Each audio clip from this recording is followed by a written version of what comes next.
accusatrice, vous seriez presque convaincante si votre indignation n'avait pas l'arrière-gourance d'une sauce trop réduite. Un banquet royal vous est commandé et vous nous servez une poignée de chips, une tarte renversée et un concentré de chimie moléculaire. Vous appelez audace créative ce qui n'est que bricolage hasardeux. En voilà bien des manières de retourner votre tablier. Ne prenons pas à la légère des questions de vie ou de mort. Si l'on pense que la tragédie de François Vatel sommeille dans les poussières de Chantilly, qu'on se détrompe. L'ombre de François Vatel plane encore dans nos cuisines les plus contemporaines. Pardonnez-moi, mais je vais mettre les pieds dans le plat. Grenouille en persillade à la purée d'ail. La voilà, sa recette emblématique. 3 étoiles au guide Michelin, 19 sur 20 au Goemio. La célébrité, le seul restaurateur coté en bourse, Bernard Loiseau, digne successeur de François Vatel, règne en monarque absolu sur la gastronomie. Picasso, De Gaulle, Orson Welles, tous viennent du bout du monde pour lui. Juste une toute petite fausse note au piano de ses cuisines, on murmure qu'une étoile lui sera peut-être retirée. Et comme François Vatel, Bernard Loiseau se donne la mort au sommet de la gloire. 1671-2003, la roche tarpéienne est proche du Capitole et nul ne côtoie les sommets sans vertige. Est-ce faute d'être adulé, adoré, encensé? Non!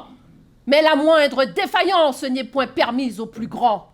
Il y a des êtres pour qui la perfection est vitale et l'échec mortel. Mais pendant ce temps, on s'instaure accusatrice publique. Yaka, Faucon, pourquoi n'avez-vous pas inventé la cuisine moléculaire? Soyez le magicien, que dis-je? Soyez Jésus qui conjure à l'impossible. Mais je doute que Louis XIV se serait sustenté de vos frugales papillotes de sushi ou de cuisine chimique. Accuser quelqu'un de ne pas avoir fait ce qu'il ne pouvait faire? En voilà un bien étrange procès. Autant incriminer le nôtre jardinier de Versailles de n'avoir pas inventé la tondeuse à gazon. Ad impossibilia nemo tenetur, impossibilium nulla obligatio. Comment faut-il vous le dire? Non seulement à l'impossible nul n'est tenu, mais quand règne le despotique roi soleil aux disgrâces mortelles, l'heure n'est pas à jouer au concours Lépine en inventant ex nihilo Madeleine Chips ou Tatin dans la galerie des glaces. Dans ce cas, décernons le col bleu à cette grenouille de La Fontaine qui tombe fortuitement dans le lait et en invente le beurre. La crème de Versailles, oui. Mais la crème des lieux de pouvoir dont il s'agit, recevoir sans décevoir, le chic vatélien, au summum du stress, à la limite du burn-out, dans ce cauchemar en cuisine, plus près de Cachot à la Bastille que de Versailles, respect quand un homme réconcilie l'âme et le corps, en abolissant le péché de gourmandise. Ne jugeons pas ceux qui font le terrible choix de se donner la mort. Quelle qu'en soit la cause, elle mérite notre humaine compassion. A fortiori pour celui dont le seul tort aurait été de tutoyer la perfection. Vous prétendez qu'il aurait manqué d'audace et de créativité? Lui qui a créé la gastronomie et en a fait un des beaux-arts. Et oui, c'est Vatel qui a inventé les soft skills, le smart power. Et comme Talleyrand saura le dire à Napoléon... Donnez-moi de bons cuisiniers, je vous ferai de bons traités. Vatel est mort, vous dites? Allons donc, il se réincarne chaque jour en meilleur ouvrier de France, en top chef, car ce que Vatel défend quand il met les petits plats dans les grands, c'est la perfection du travail, le goût de l'art. Et quel art, allez-vous me dire? Mais l'art du plaisir. Le plaisir est le début et la fin de toute vie heureuse. Mais manifestement, la devise des épicuriens n'est pas celle de l'accusation. Noble dame, illustre seigneur, vous n'êtes plus la cour du roi. Vous êtes la cour qui rendra justice à François Vatel. Laissez-moi remettre le couvert de la vérité. Vatel, homme au tablier plus noble que bien des couronnes, comme notre génie Molière ce soir à ses côtés. Ce soir fatal, il attendait que le roi s'incline devant son œuvre, devant son chef-d'œuvre, que ceux qui n'ont jamais préparé des milliers d'assiettes, que multiplient 6 services, lui jette le premier rond de serviette.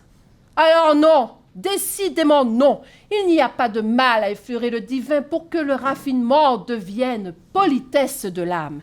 Et la symbolique de l'épée qu'il se plante dans le cœur 3 fois, c'est celle d'un homme qui préfère mourir debout que de servir tiède. La morale de cette tragédie: lorsque l'on exige l'impossible d'un homme, ce n'est pas sa faiblesse qui le détruit, mais la démesure du tyran qui le presse. Alors réjouissons-nous, la monarchie est morte, et c'est la gastronomie gourmande de Vatel, Loiseau et Bocuse qui règne sur la France et qui rend jaloux le monde entier. Et ce sera justice.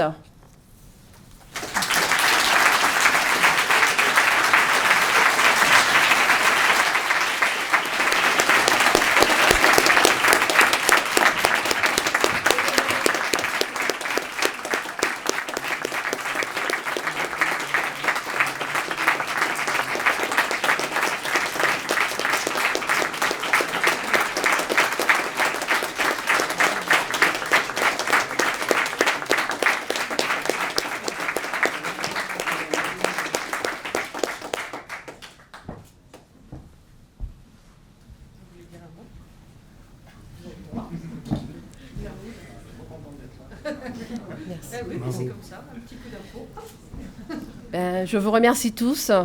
C'est vrai que ce n'est pas mon premier concours, mais chaque concours est différent, chaque préparation est différente, chaque public est différent, chaque jury également. Et c'est toujours le même stress, la même perfection que l'on recherche. Et merci à vous tous, merci d'avoir entendu mes mots, d'avoir capté effectivement mon émotion également. Et ce prix, il est à nous tous aussi, à tous les candidats, parce que vous avez été tous méritants.